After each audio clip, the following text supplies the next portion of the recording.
When we join together, we can send a message loud and clear to the new administration. We will not be silent in this new era. Already, we have a long to-do list in the fight to stand up for American values and ideals we hold dear. The administration is using every tool in the toolbox to undermine American workers. From a potential rollback of overtime protections for salaried workers, to a cabinet stacked with members who will hurt our working families or undermine our core American principles. Trump's cabinet goes directly against his stated campaign promise of draining the swamp and fighting for working America. Right. Senator Merkley's words, "I voted no on Steven Mnuchin as Treasury Secretary because he made his fortune foreclosing on working families. He comes straight out of Wall Street with all the values and policy positions that destroyed our economy in 2008. America needs a Treasury Secretary who believes in an economy that works for working Americans, not one that is exploited for Wall Street profits." I voted no on Mick Mulvaney for Budget Director because he believes Social Security is a Ponzi scheme. He wants to raise the retirement age and decrease payouts. He said things like, the Consumer Financial Protection Bureau is a sick, sad joke, and we have to end Medicare as we know it. He is a major threat to American workers, consumers, and seniors. After campaigning as a champion of workers, Trump had a chance to nominate a labor secretary who would advocate for higher wages and increase prosperity for Americans.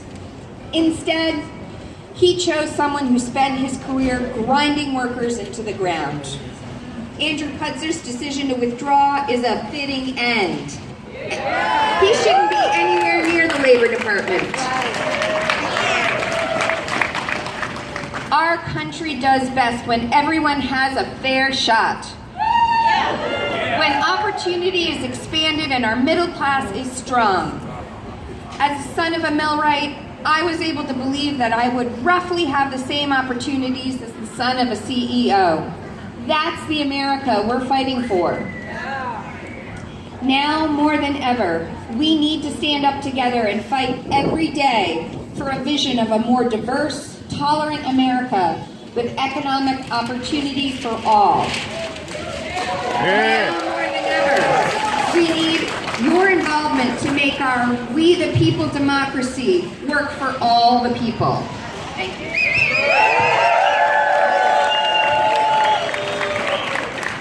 Thank you very much, Jessica. Also, please help us welcome Lila Lafton from Ask Me Council 75.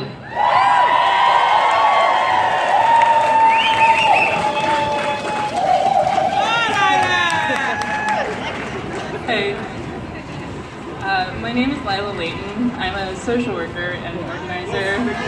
I'm a social worker and an organizer for the Solidarity Alliance of Social Services, SAS.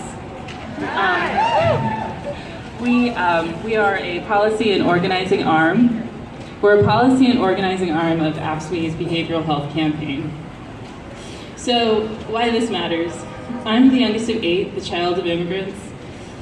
Growing up, things were hard. I remember the struggles. I remember the food boxes. I remember the homework clubs for at-risk kids. What I definitely remember the most, though, were the happy meals with social workers, the craft time with skills trainers and peer mentors, and the family sessions with endlessly patient and giving therapists. Despite the challenges that we faced, I will never forget the fierce compassion of the professionals that supported my family. I was treated with dignity as respect, as opposed to being treated like another at-risk brown kid. My experiences called me to social work. Until recently, I served adolescents from low-opportunity environments with serious and persistent mental illness.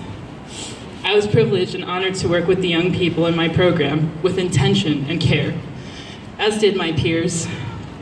Over time, though, I experienced the structural barriers in our mental health system that present obstacles to providing quality care. Long hours, little pay, incredibly high caseloads were the least of it. I learned that phrases like cultural competence, diversity, trauma-informed care were hollow expressions for agency literature. I learned that talented providers were able to offer exceptional care in spite of the system, and not because of it. Systemic oppression, historical trauma, and the stress of being poor are profound risk factors for negative mental health outcomes. As a clinician, I've come to understand the value of mental health services with respect to building an equitable and just society. I'm an organizer for SAS because I refuse to accept that this is just the way things are. I believe that the individuals we serve deserve more than symptom management, and those called to this work, this very important work, deserve more than inevitable burnout while living paycheck to paycheck. Mental health matters, and it matters now. In Trump's presidential campaign and within his first 50 days in office, he has shocked and traumatized millions of people in this country with his hateful rhetoric and fear-mongering. We have watched communities become targets. We have felt afraid for our lives, our personal safety, the safety of our loved ones, and some of us, for the first time ever. While we may feel helpless as the critical infrastructure built to promote a just and equitable society is dismantled, we can fight back, and we must fight back. Today, right-to-work legislation is a threat to us all. It threatens to diminish our already limited workplace power by undermining our rights to organize and collectively bargain. I believe that labor rights are women's rights, especially in historically feminized fields such as social work. As a woman of color, I also believe that worker justice is racial justice. We must stand up and fight for fair and equal pay and standards in our work. Now is the time to redefine and reshape our unions to reflect the labor of Black and brown working people. Thank you.